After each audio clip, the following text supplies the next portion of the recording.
It started with a string of mysterious fires at battery factories around the world, from China to the US. The blazes seemed to erupt out of nowhere, leaving behind a trail of destruction and unanswered questions.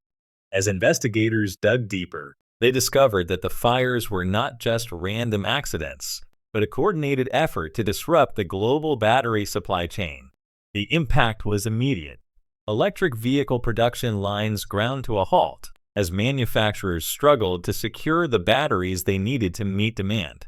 The consequences went far beyond the automotive industry.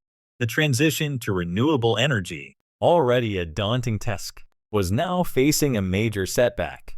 Solar panel manufacturers, who rely on batteries to store excess energy, were also feeling the pinch. The ripple effects were spreading fast, threatening the entire renewable energy sector. As the investigation continued, suspicion fell on a group of rogue actors determined to undermine the shift to renewable energy. The motives were unclear, but one thing was certain. The battery heist was a brazen attempt to disrupt the status quo and maintain the dominance of fossil fuels. The implications were global. If the battery supply chain could be so easily disrupted, what did it mean for the future of renewable energy?